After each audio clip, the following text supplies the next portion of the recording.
Sir, shall we start, sir? Yeah, sure.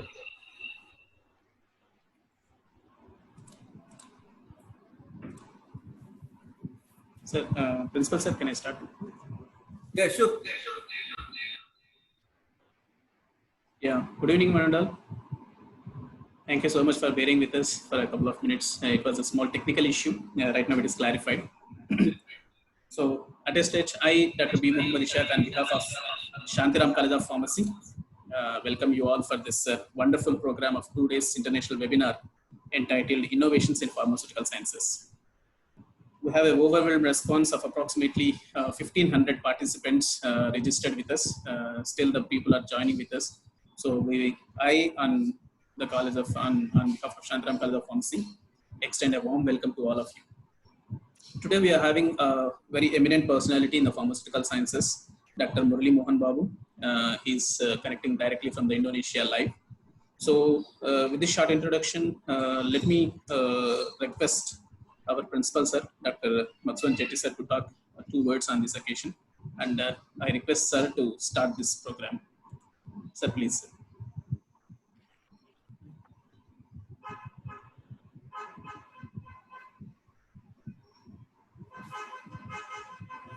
Sir, principal, sir, your mic is open now. You can talk a few words, right? Hello. Yes, sir. We are audible, sir. Yeah. Thank you, Dr. Ishaq. The Shantiram College of Pharmacy is organizing 2 days international webinar on innovations in pharmaceutical sciences. So we are creating the platform for this. I'm heartily welcome Dr. G. Murali Mohan Babu.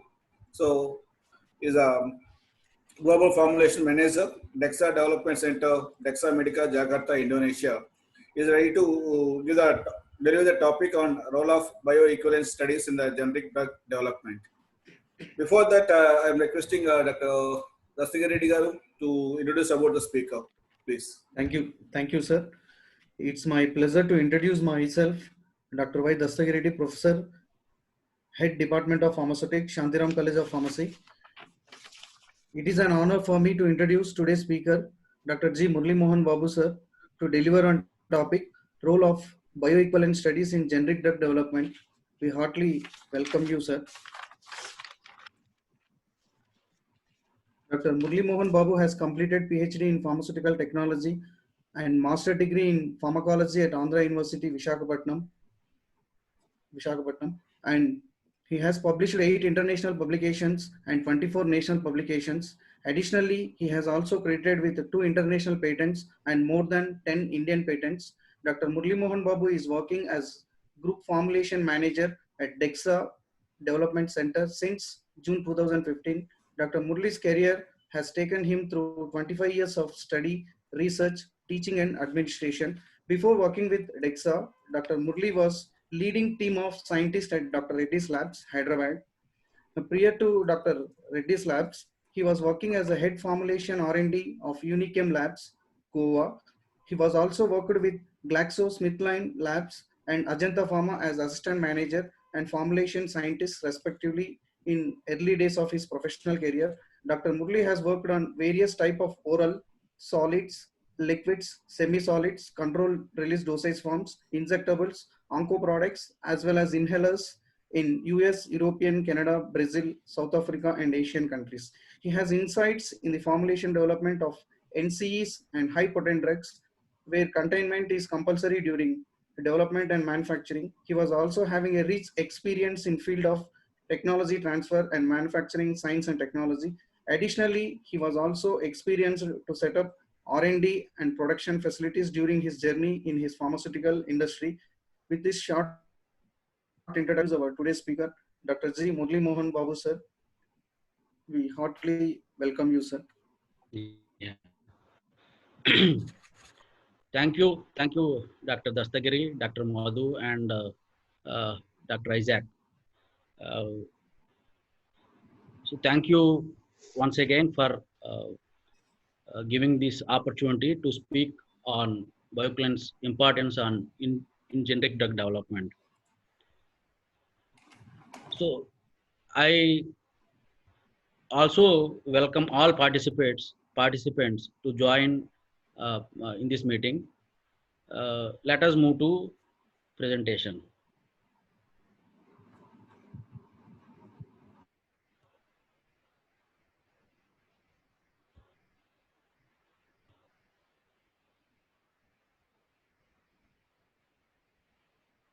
So the topic is role of bioequivalence studies in generic drug development. It takes me about an hour for this presentation, and there is a question and answer session at the end of the presentation. You can note down your queries and you can ask me at the end of the session. And also, I have given my details in one slide. Maybe you can note it down. If you need any further clarification in future, you can very well ask me. I have given my WhatsApp number as well as my email contact. So what are we going to discuss during today's webinar? Before going to contents, this is a brief introduction to me. So this is me. I'm Murali Mohan Babu. Here in Indonesia, I was called as Murali Babu, working as a GFM at DDC, DEXA Development Center, which is a research organization for DEXA Laboratories Limited. This company is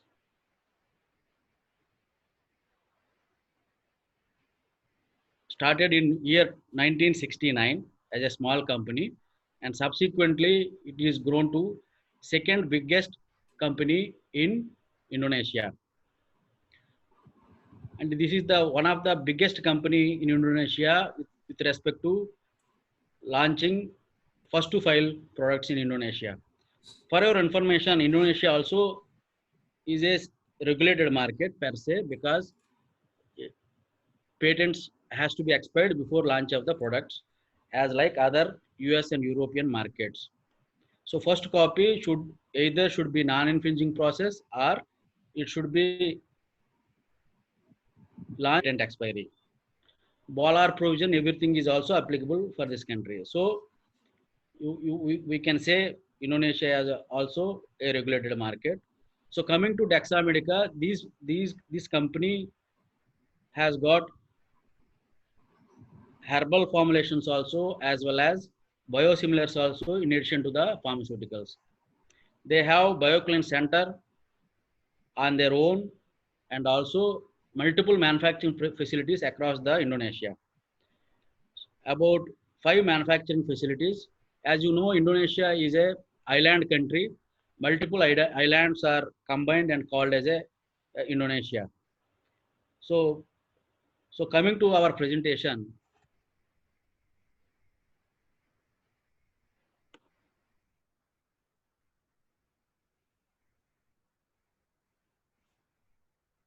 So what we are going to discuss. So basics of drug development, followed by importance of generic drug development, and in the importance we speak about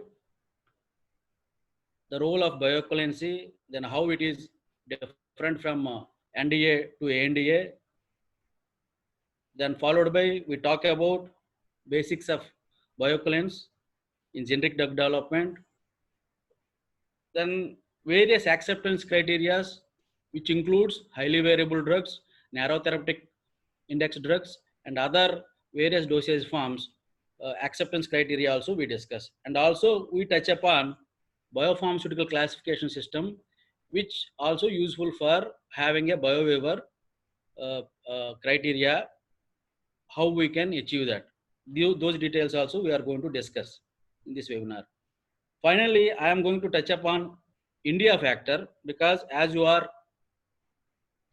upcoming generation, you should know why India is great with respect to pharmaceuticals, and how we have to move forward to strengthen our country as well as our industry. Then finally, question and answers. So there we can discuss a lot, whatever doubts or clarification you require. So as everyone aware, drug discovery or development process starts with discovery, refinement, chemical, biological characterization, then followed by safety toxicity in animals. Formulation development is a simultaneous activity, which usually we call as preclinical studies. Then followed by volunteer studies. These are phase 1, phase 2, phase 3 studies, including patient volunteers.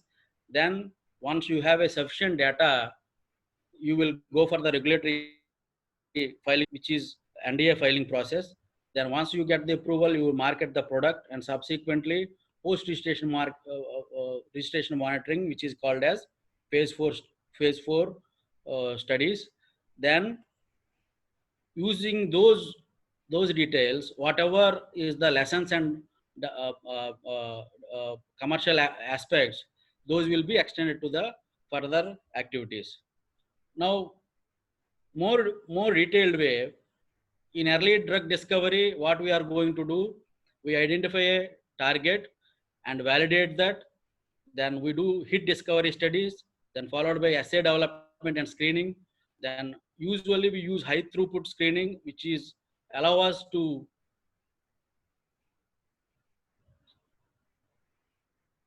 screen a lot of molecule in a shorter period, then find out hit lead, followed by preclinical studies, where you start with in vivo, in vitro screening, ex vivo assay, then ADME, proof of concept, drug delivery, and finally you end with a IND application. Then once this data is sufficient to move forward, you go for phase 1, phase 2, phase 3, as explained earlier. Then if you have a sufficient safety and efficacy data, you go for NDA filing. Then based on the NDA review, FDA give the approval. Then finally drug is registered. Once the drug is registered, you continue to go on for marketing. Then post marketing, definitely there is a phase 4 studies. If there are adverse reactions which are not expected during clinical phase development, then the drug will be withdrawn from the market. You know, many cases are there in the history where you will withdraw the drug based on the post marketing data. So this is just to explain how many years the drug development will take, a new drug development. This everyone knows, and what are the different stages and purpose. So usually preclinical testing, almost it takes 3.5 years, which ends with a 5,000 compounds will be evaluated. Then from there, 5 molecules or INDs will enter into the phase 1, phase 2, 3. Then that will take almost 5 to 6 years. Then followed by you go to FDA approval. Then that will take 2.5 years. Then out of the 5, whatever INDs entered, only 1 molecule will be approved. So overall, it will take almost 12 to 15 years of time against to the compounds which are screened 5,000 to 1, which is a cumbersome and very costly process. Usually third world countries or even regulated markets also cannot able to afford the same. So this is what I informed. Only 1 in 5,000 chemical leads will become a approved drug. Take an average 12 to 15 years to develop a new drug. Then cost of the drug discovery is very high. So with that, the number of molecules coming out from the pipeline are very minimum and also very costly. So considering that, very few companies can afford to develop this type of new drug molecules. So, and also as investment is very high, the price of approved drugs also usually very high. This is also another reason why we need generic drug. Now, other side of the coin, what is required is generic drug, which should be safe, effective, and cost effective. This effective is based on the patient, but cost effective is based on the economy. So generic drugs, if you look at the definition, generic drugs are those where the original therapeutic use patent has expired and which may produced by manufacturers other than the original innovator company. So the main patent, which is use patent, should be expired. Until then, you should not come up with a generic drug. That is what is very important point. You have to have a molecule which has use patent has got expired. You can make it ready, but you cannot sell it. Whereas formulations patents you can non-infringe, then you can move forward for the launching. So if you look at WHO definition of generic pharmaceutical product, usually intended to interchangeable with the innovator product. So the use is same. So means therapeutic indication should be same. Manufactured without license from the innovator company. This is also additional requirement what they given in their definition. Then marketed after the expiry date of the patent or other exclusive rights. Some countries has base which is like pediatric exclusivity or geriatric exclusivity or orphan drug exclusivity. There are many exclusivities are given to encourage drug development to particular segment. Those exclusivities also should be expired. In other words, if you go to US FDA, what is the definition?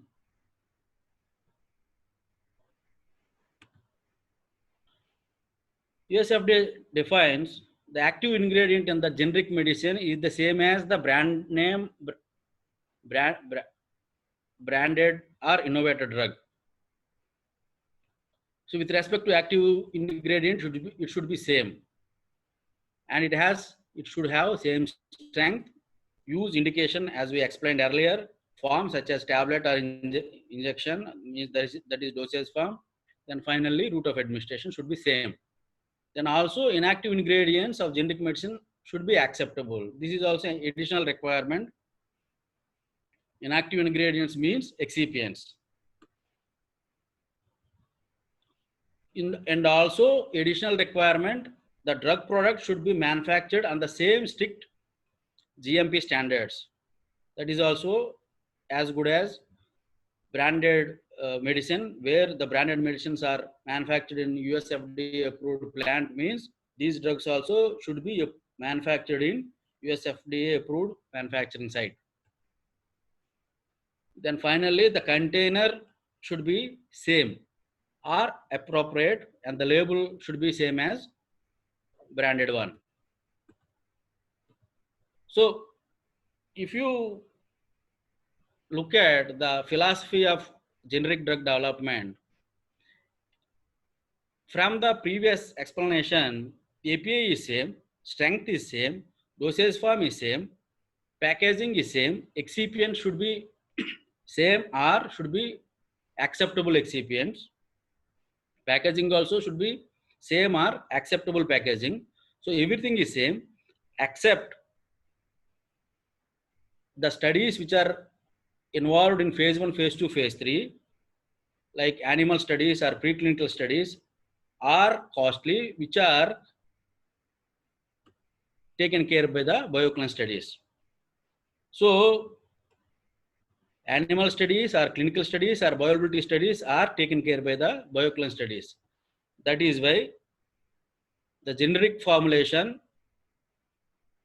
is effective, as animal studies, clinical studies and other bioavailability studies are not conducted, and single or multiple BE studies may prove its therapeutic quality, considering that it become more cheaper. So from this slide, you can also understand how important is bioequivalence study. So if bioequivalence study is not conducted, means you don't have any therapeutic equivalence data. Or bioequivalence means It can be in vivo or in vitro, which we will discuss in further slides. Now, how safety and efficacy of generic drug product is proved? So safety of generic drug product is proved by assay and impurity, where, as I explained in the definition, dosage form, API, packaging, excipients, everything is same. So assay as well as impurities should be same, which is also going to define the safety of the product while consumed by the patient. Now, efficacy will be defined either or dissolution or bioequivalence study. And also additional requirements given either to be followed as a controls during manufacturing of API or excipients or packaging material or finished product or shipment or design. All these aspects are controlled by various regulatory guidelines based on the country which you are targeting. Start from ICH, which most of the countries will follow, or even third world countries also adopt as a guidelines, not strictly follow, but as a guideline. They take some information to upgrade or prepare their guidelines, country specific guidelines, whereas FDA, EMA will strictly follow ICH requirements. In addition to that, country specific pharmacopoeias also are followed. If you divide world into multiple segments, regulated, semi-regulated, non-regulated. Regulated markets follow ICH, USFDA, EMA or TGA, whatever country specific guidelines are there.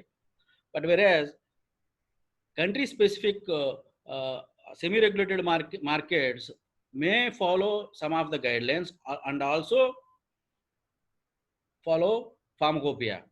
Whereas you cannot say, as India is following Indian pharmacopoeia, I can file a product which is meeting US pharmacopoeia requirement. It is not possible. So regulated markets think beyond pharmacopoeia, whereas semi-regulated markets, to ease out the business process, they may follow pharmacopoeia in addition to the guidelines which are given by the specific regulatory agencies. This is one point you have to keep it in mind. So now, what is come to the next step? Now, so far, what we discussed is what is NDA, what is ANDA, how generic drug proved equivalent to the NDA, that is based on the bioequivalence. So that is why we are going to discuss more details of bioequivalence. Bioequivalence. So by definition, so drug products are considered as bioequivalent if they are pharmaceutical equivalents whose rate and extent of absorption are not statistically different when administered to patients or subjects at the same molar dose under similar experimental conditions. So the dosage form should be same. Either patients or subjects you should select, and also strength should be same, and experiment should run under similar experimental conditions, and it should be statistically same. Its calculations should be concluded using statistics, because it is the important factor is it is related to the population. The population pharmacokinetics are going to vary, hence you should consider statistics to prove its equivalency. So as per the standard guidelines, bioequivalence can be proved in vitro or in vivo studies, or compared to clinical trials or pharmacodynamic studies. So various types of studies are available based on the molecule, therapeutic application, and also dosage form and toxicity of the molecule. There are multiple criteria are given or made by the regulatory agencies to prove the bioequivalency.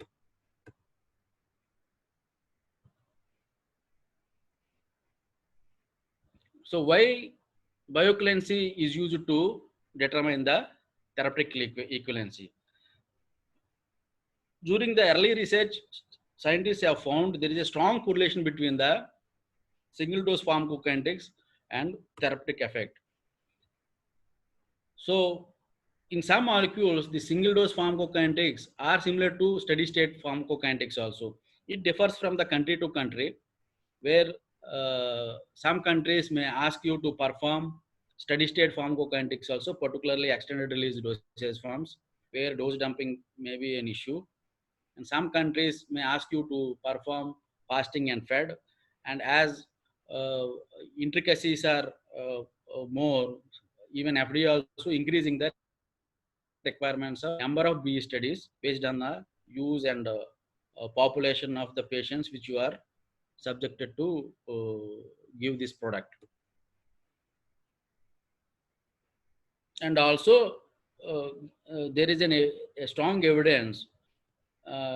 Usually bioequivalence studies are conducted in healthy volunteers. Rarely they conduct in patients, where it is specifically mentioned because of the safety issue. That time only you have to use patient population, otherwise healthy volunteers can be used, because patient kinetics versus healthy volunteers kinetics are same in most of the drug products.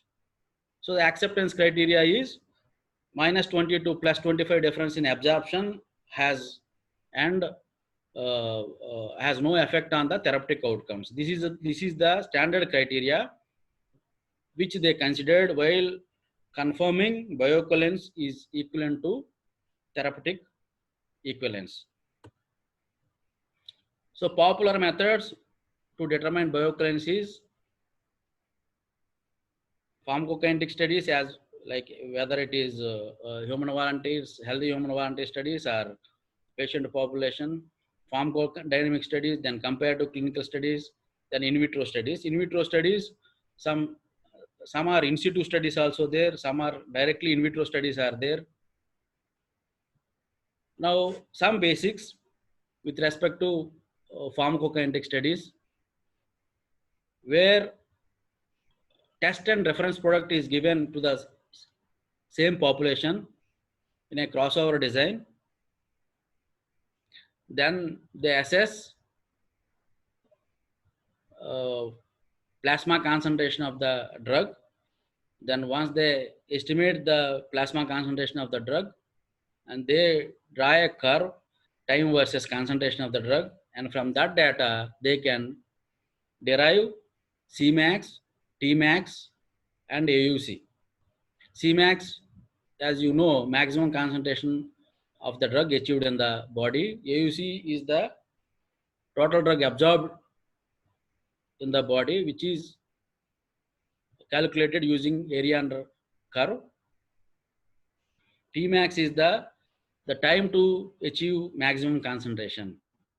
So typically, if you need to say any product is bioequivalent, you have to have equivalency between 80 to 125% with a confidence intervals of 90% for Cmax and AUC. So this is a more detailed explanation. So product A is bioequivalent to reference product. So where the 90% confidence intervals is between 80 to 125%. Whereas product B is not bioequivalent, though T by R values within the 80 to 125, sometimes confidence intervals will become out of 80 to 125% level. That time it is called as bioinequivalent. So this is a typical way of looking at BE data. This is very complex. So even you are 79.95, you are fail. Even you are 125.01, you are fail. So usually you should be below 125 or above 80% with respect to 90% confidence intervals, which is a statistical criteria which adopted by regulatory agencies. So bioequivalence established as 90% CA mean TBR between 80 to 125% for Cmax, AUC, and AUC infinite. Then there are narrow therapeutic index drug products also. For that, the TBR range is reduced to 90 to 111.11% for Cmax, for AUC, and Cmax if clinically important. So you might have heard about highly variable drug products where Cmax can be widened as per the ICH. What is this highly variable drug products? So highly variable drug product are those whose intrasubject variability for a parameter is larger than 30%. See, if you give a tablet to multiple patients where the tablet has got API which is low soluble and low permeable, in such case the variability will become very high. So considering the variability is imposed by the patient, which is not because of the molecule, it is because of the patient, then the regulators has defined a criteria how you have to come up with a bioequivalence studies for highly variable drugs. So when I explain you BCS classification, you will also come to know what is the low soluble, high soluble, low permeable, high permeable. Based on that, you can also judge. Because when molecule, see, when any product is bioequivalent means it is because of the formulation factors or the patient factors. The formulation factors can be controlled by the manufacturers, whereas patient factors are invariably it is there. So considering the invariability which is always constant, regulators have given a criteria stating that if intra-subject variability of any drug product is more than 30%, the drug is called as highly variable drug product. So for those products, the acceptance criteria, particularly for the Cmax, not for AUC, only for Cmax, it can be 69.84, which is like after 30%. In the next slide, I am going to explain you if it is more than up to 50%, what will be the acceptance criteria. So usually for the highly variable drugs, the BE study has to be conducted either using partial replicate or fully replicate design, where you can demonstrate within subject variability for the Cmax with respect to reference product, which is very important. Otherwise, you cannot claim this. And also you have to put this criteria in the protocol before starting the study itself. You cannot, like, once you have the data, based on the data, you cannot say my drug product is highly variable, so I can widen the limits. No, you have to design from the beginning, where based on the literature, you have to identify whether your drug product may be highly variable or not. If highly variable, then you have to design the BE study with partial replicate or fully replicate design, where you have to give reference product twice with respect to partial replicate, whereas fully replicate reference product twice as well as test product twice. Whereas crossover design, it is one time only. So from those data, you can identify whether drug product is highly variable or not, and based on that, you can widen the limits. The acceptance criteria based on the variability of the drug product. So where if the variability is below 30%, up to 30%, it is 80 to 125, whereas more than 30%, start from 35, 40, 45, 50, then the criteria maximum you can go up to 69.84 to 143.19. This is what is the acceptance criteria. You can widen the limits.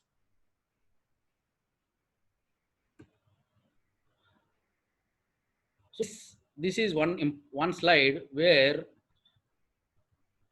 how you can define variability. See, only dissolution is controlled by the formulator. Then followed by, yeah, some of the excipients may affect absorption or permeation, but other, to greatest extent, it is also controlled by the patient aspects. So considering that, what regulators have come, there is a correlation, in vitro in vivo correlation. For in vitro in vivo correlation, IVIVC, which is named as, they also come up with biopharmaceutical classification, where they have decided, or they have classified molecules into the 4 categories based on the solubility as well as intestinal permeability. 4 classes are, as you know, 4 classes are there: high soluble, high permeable, low soluble, low high permeable, high soluble, low permeable, and class 4 is low soluble, low permeable. Usually class 3, class 4 molecules comes under highly variable drugs. Sometimes these classes are subdivided based on the criteria, uh, class 2A, class 2B, class 3A, class 3B, like that. And IVIVC usually you can expect in class 2, where low solubility and high permeability is the nature of the drug product. But whereas if you look at BioWaiver, you may get BioWaiver for class 1 and also class 3 products. For class 3 usually depends on the discretion of the regulatory agency. Sometimes they don't allow, sometimes they allow. Why? Because class 3 molecules, as I said, permeability can be improved by the excipients. In some cases, if innovator claimed that some of the excipients used in the formulation can improve the permeability, thereby bioavailability, in such cases, usually regulatory agencies won't allow you to perform file a application for BioWaiver. This is for the class 3. So class 4 anyway they are not going to allow. As I said, class 1 or class 3 molecules, based on the discretion of the regulatory agencies, you may get, but where you need not to perform BE studies, you can directly perform in vitro dissolution studies. So to get a BioWaiver, you have to prove that the drug API should be highly soluble, which is highest dose strength used in the product development should be soluble in less than 250 ml water of pH range of 1 to 7.5. Then also it should be highly permeable. Then this data you can use it from the literature also. Then also there is a criteria of rapidly dissolving.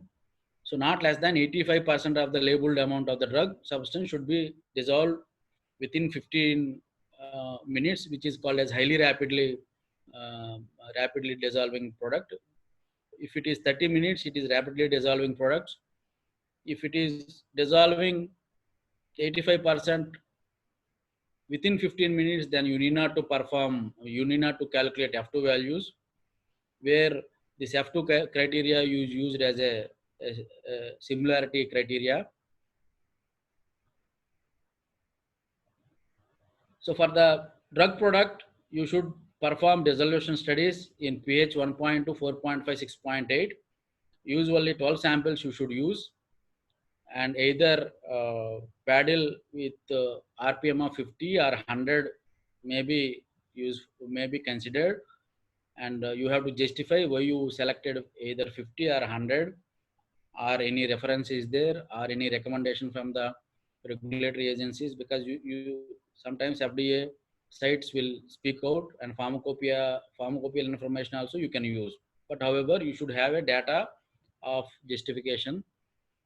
Sampling time points, usually it depends on the dosage form. If it is unquoted, you have to include 5 minutes also. If it is quoted, you may exclude. It is at the discretion of regulatory agencies. Sometimes they ask you to include 5 also, and sometimes they go below 5 also, uh, uh, which may ask like buccal and other dosage forms. The profiles of test and reference product should be similar in all 3 media. And as I already informed, F2 should be considered provided T 15 minutes release is more than 85%. If the T 15 minutes is less than 85%, you have to consider F2 criteria for the similarity. And also you have to prove the excipient similarity. These are very much critical. And various regulatory agencies have country-specific requirements. They have SUPAC guidelines or other additional guidelines. So based on that, the excipient similarities also you have to prove. Now, come to India factor.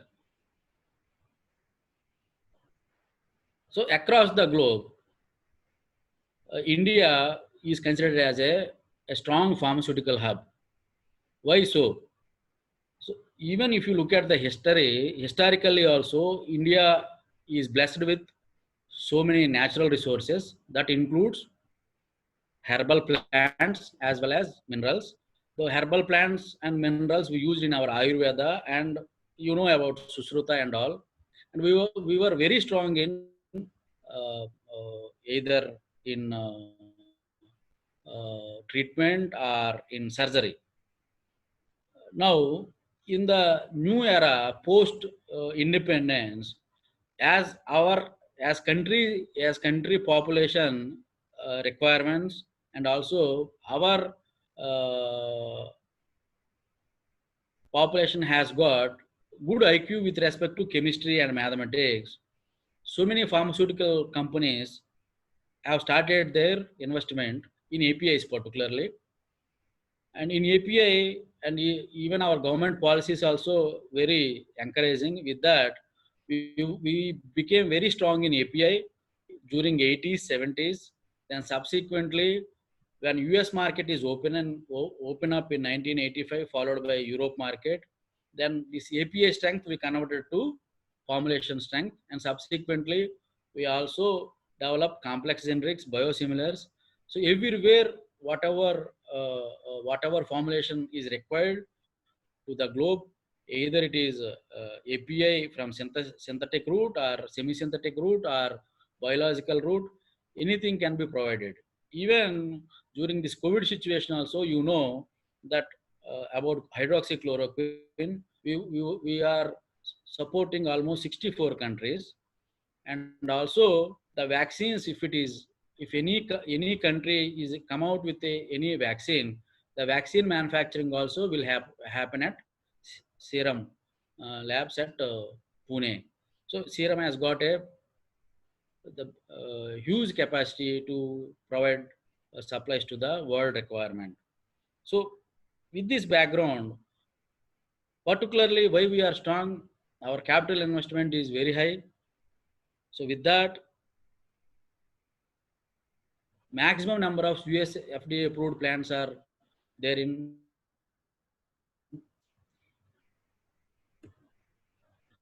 and cost advantage. A cost advantage we can we know that we are very strong in commitment, and also our logical abilities are very high. With that, our R&D and manufacturing cost is very low compared to the rest of the world. Then this chemistry advantage is actually a key success key factor for our success, where we could able to develop any API and every API within a few days, meeting international requirements. With that, we have an edge over the globe. Problem is API synthesis is a very complex process. Nothing like formulation manufacturing activity. and also safety requirements. So you have to deal with solvents, you have to deal with reactors. So there is a number of safety requirements are there. So that requirements usually you cannot compete unless you have a technical advantage. So India has got that. That is why we are very good in that. Then we are also very good in reverse engineering. So that is nothing but copying some knowledge. And also the companies always uh, move forward for partnering or acquisition or mergers. So with that, we are the one of the uh, best pharmaceutical country in the globe. So that is why even I am also here. So now this is the last slide. So I'm ending with the quote given by this gentleman. Everyone definitely know him, Dr. Abdul Kalam. Uh, we have to remember forever because he is the simple scientist ever born born on globe. So this fellow, what he's quoted is, don't read success stories, you will get only message. He always advised us to read failure stories. So this is very much important because I give my personal example. As I am working in R&D, we need to perform experiments on experiments to have a one success. So there are many failures are there. Out of that, only one success. Till that time, we should be more and more careful and intrusive to look at the failures and correlate and finally come up with a success. So don't look at any time your success. Look at always your failures. Then you will always learn a lesson. And also don't be complacent. This is also another quote. Excellence is a continuous process. So it is not an accident. So you don't feel it is happened because of the luck. And as we are a scientific community, we should not say it happened because of the luck. It will happen only because of the science. This is what is the fact. So that's all from me. Any questions?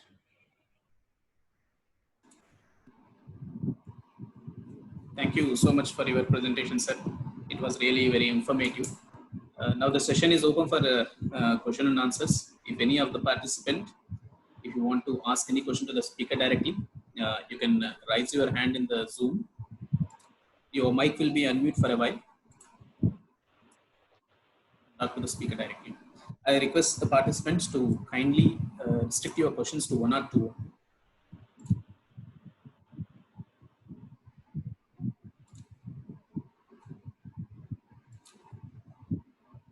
A feedback poll has been initiated. You can give your feedback on this. And if any of the participants, if you have any questions to clarify, you can directly you can directly talk to the speaker. Just raise your hands, your mic will be unmuted for a while, and you can ask whatever the query you have.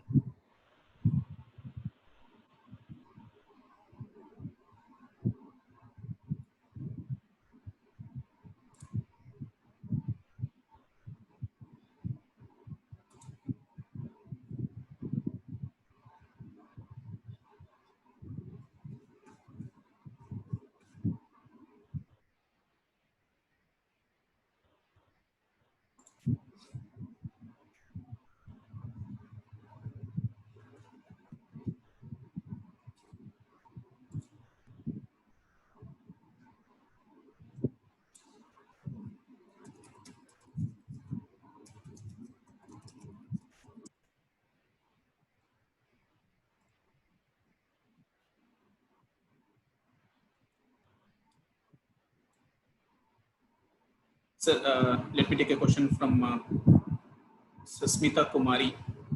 Yeah.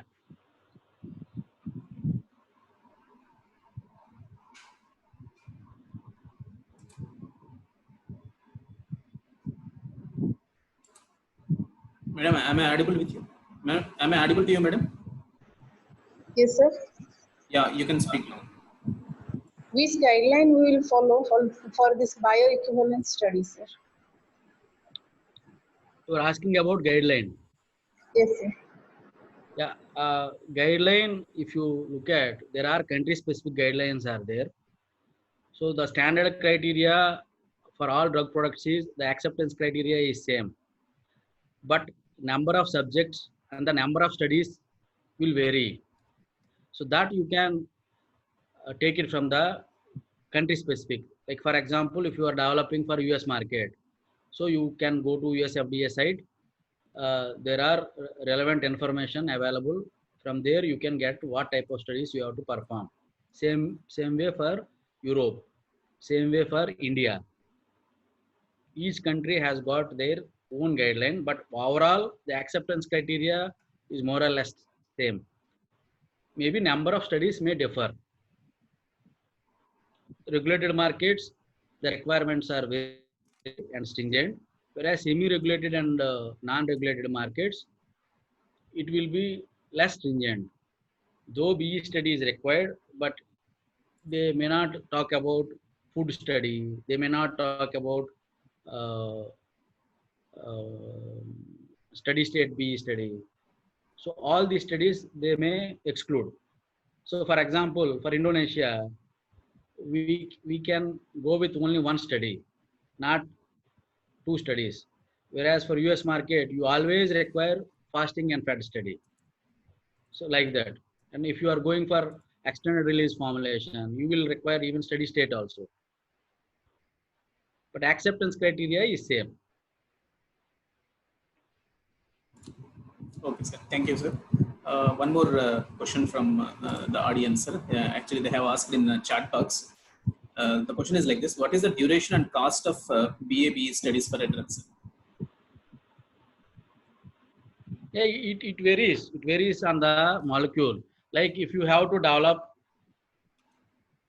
a drug product in the pre-COVID scenario, it takes more than 12 to 15 years. Now during COVID situation, like it is like day in and day out, everyone is working. Within months, they are trying to improve and move forward. Now, cost of the BA/BE studies. So, cost of the BA/BE studies also it depends on the patient. Like say, if you have to conduct BE or BA study in cancer patient, and cancer also very specific cancer where the population is very minimum, then the cost is going to be, and you have to perform the study at only some few countries, like you have to go to Canada or US, where you have highly sophisticated hospitals and they can allow you to perform these studies. So it varies to few millions. We cannot uh, figure it out easily.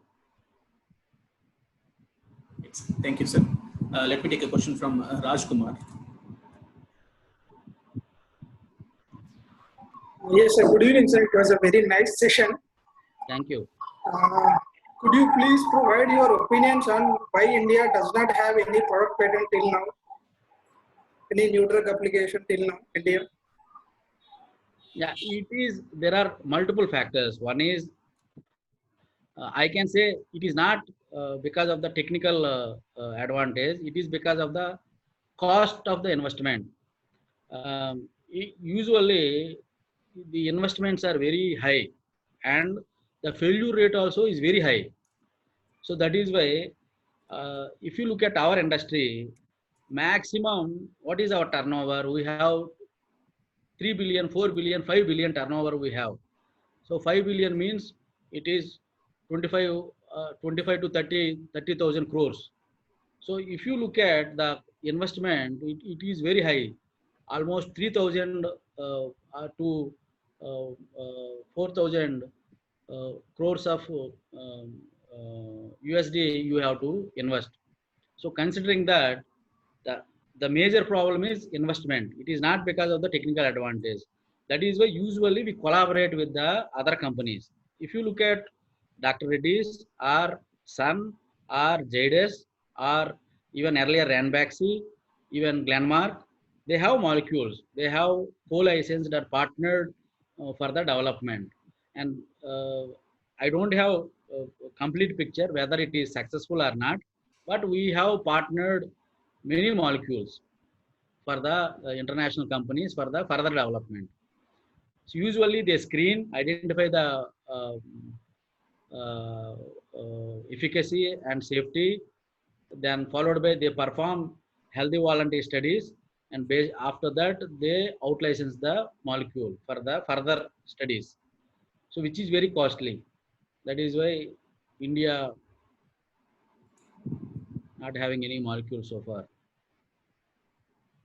Right, sir. Thank you, sir. We will take a question from Paraprasad. The question is like this, sir. Which type of oral dosage forms are suitable for BA/BE studies? That means, do we need to perform BA/BE studies for all the dosage forms, or do we need to have a specific category of oral dosage forms which need to be performed? So oral solutions per se, it is not required. Oral solutions per se, it is not required. But all other molecules, it is required. But if it is old molecule like paracetamol, some countries, they go with the pharmacopoeial clearance. Whereas the new drugs, which are like for antidiabetics or antibiotics or antihypertensives, for all these drugs, you require bioequivalence study, which is also very complex. So whatever molecule you wanted to market, you have to look at the country, what is the guideline there, whether that molecule can be marketed without BE study or not, molecule as well as dosage form. Then based on that, you can move forward. It is a country specific requirement. There is no general guideline. Thank you, sir. Another question from Dr. G.N.K. Ganesh. What is the reason there is more US FDA approved sites in India than US? Yeah, we are lucky. That is why we are. See, fact, API supply, we have advantage. Excipient supply, we have advantage. Resources, we are cheap if you compare to other markets. The only problem is found out is the ethics. So that aspect, like again, companies have invested on the to improve the moral values of the employees. Then everyone is geared up. Now we are up to the mark. So these are all the advantages. Because of that, we have, and also we should be thankful to the government of India and also the investors, like starting from the Ranbaxy, Dr. Reddy's, who are the like key in Sun Pharma, Cipla, many companies, like they are thought they are the key industry personalities who started investment considering the vision and growth of the pharmaceutical market across the globe. And with that, we have a number of pharmaceutical manufacturing hubs which are approved by FDA outside of US. Yes, sir. Thank you, sir. Let me add you And one more also point. one point what I wanted to highlight is whenever you join in the industry, yeah, whatever is happened in the past is fine. But when you come to the industry, try to become more and more honest. That is what, and more sincere. That is what is my advice. Honest and sincerity is required. Otherwise, a simple mistake of individual, it lead to a close down of the factory. That is very bad situation.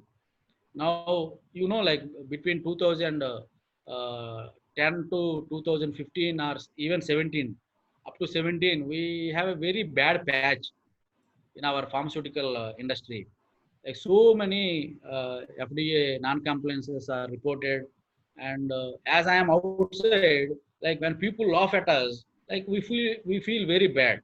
Um, like we know that what we are, where we are, and what are our strengths and what are our weaknesses. But only few people, like in any population, some black sheep are going to be there. But because of them, the companies have suffered. So try to be more honest and sincere, then the world is yours. Right, sir. What exactly the honest and sincerity, sir? In which way you want to means you want to give the advice to the youngsters in this matter? Like see when you start in the industry, uh, they start with SOP training, right? So you have to follow the SOP as it is.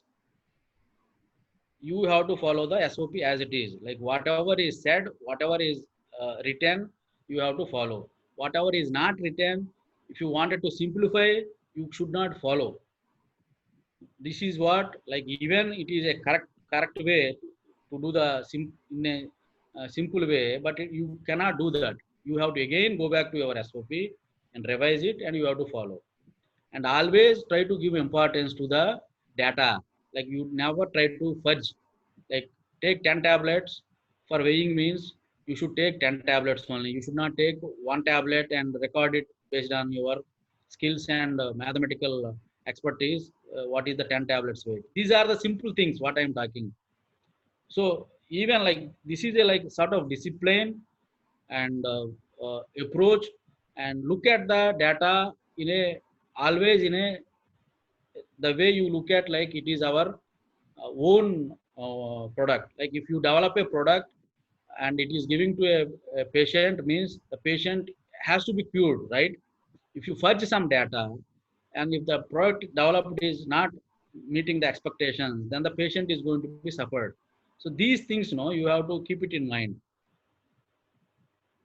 Yes, sir. Thank you, sir. We'll take two more, a couple of questions, sir. From Mukund, for BE studies, in vitro study is okay, or when we need to perform in vivo? Sir, he want to ask that for biological BE studies, is it necessary to conduct in vitro is okay, or do we need to perform in vivo also? And if it is if we need to perform in vivo, when we need to start? When we need to start? In vitro studies is okay, provided the particular country guidelines allow you to perform in vitro studies, which is based on the BCS classification. If it belongs to BCS class 1, like for example, in US FDA website as well as European website, you found the molecule name and they clearly specify whether you can go for the biowaiver. Means you can go with the in vitro studies and you can submit your dossier. But if you are developing a molecule which is belongs to BCS class 2, 3, class 2 or 3 or 4, then definitely they seek for the BE study. Then you have to perform the BE study. Right. Thank you, sir. Last another question, sir, from Vijaya, Hyderabad. Why generic market is poor in India? Indians, include physicians, are not having faith in generic drugs. She's asking that why generic market is very poor in India. This is actually very good question. This is, I appreciate. Unfortunately, when we are developing drug products to the US market or any other markets which are like Western markets, we take utmost precautions. Whereas India scenario, you have branded formulations, means first copy products of innovator, which are usually manufactured by the big companies, then followed by a small generic companies which are named as a generic products. These generic products, if you look at, if my statistics are correct, there are more than 15,000 pharmaceutical companies are there across the India.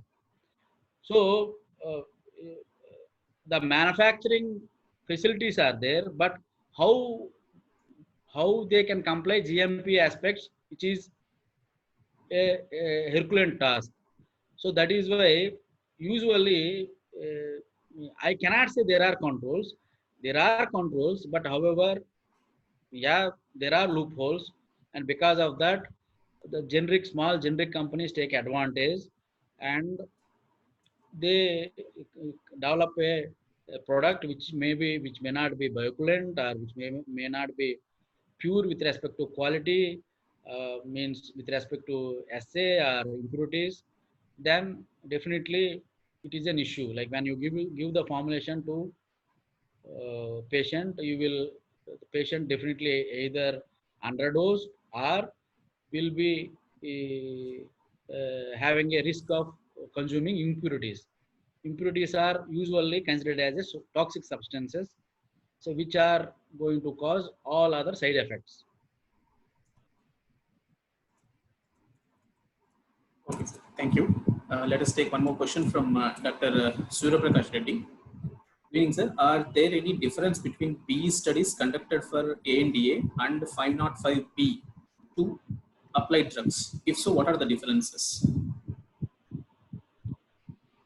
Differences between the BE studies conducted to see, this is depends on the dosage form. Like you are developing a tablet only, but the reference product you are using a liquid dosage form, or you are developing a dosage form which has got a half strength. So considering that, so your protocol design will change. So for 505B2 per se versus ANDA, the study may not differ. Study is one another same, but acceptance criteria will change. Sometimes you need to go with BA study. Sometimes you have to go with BE study. So BA study, you have to prove that it is giving same response as reference product. Whereas equivalency, you have to prove which one you wanted to replace. So it is as such, there is no difference, but what type of dosage form you are developing, how you are going to prove to replace the existing dosage form. Right, sir. Thank you, sir. Sir, few of the participants are asking to share your details. One of the feedback from Viresh Babu. Thank you, sir. Neat presentation and clarification is also very honest, genuine, and real. Specifically, the work concerned in industry like follow SOPs, not our own mathematics skills, etc. Thank you so much, and please share your details. So, few audience are asking to share your details. If you don't mind, can you please go back to the slides of. Yeah.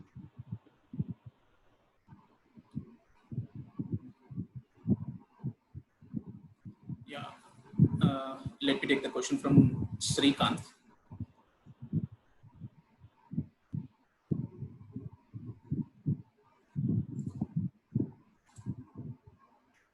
Mr. Srikanth, am I audible? Sir, now audible, sir. Good evening, sir. Yes, please.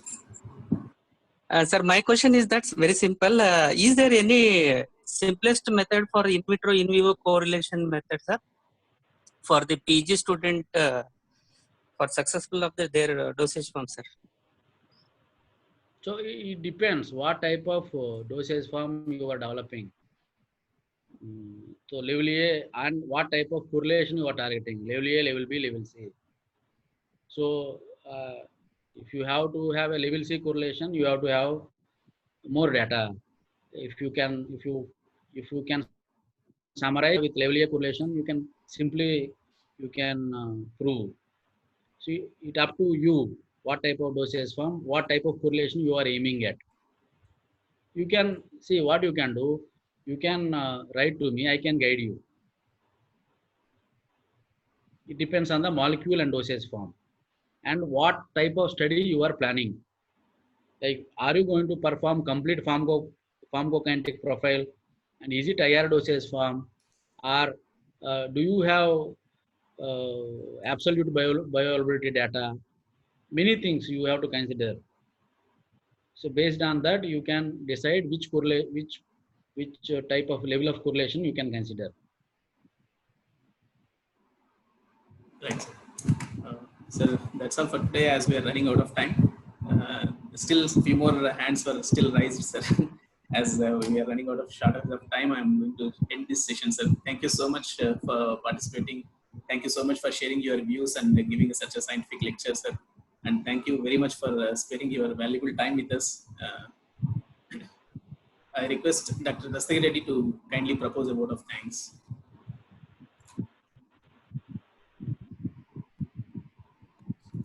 Sir, I'm audible. Sir? Yeah, you are Yes, sir. audible. Yes, sir. Yes, sir. I, Dr. Y. Dastagir Reddy, propose vote of thanks on this occasion. I mention our deep sense of appreciation for Dr. G. Murli Mohan Babu, sir, for delivery on the topic, role of bioequivalent studies in generic drug development. Thank you, sir, for accepting our invitation and taking time out from your busy schedule.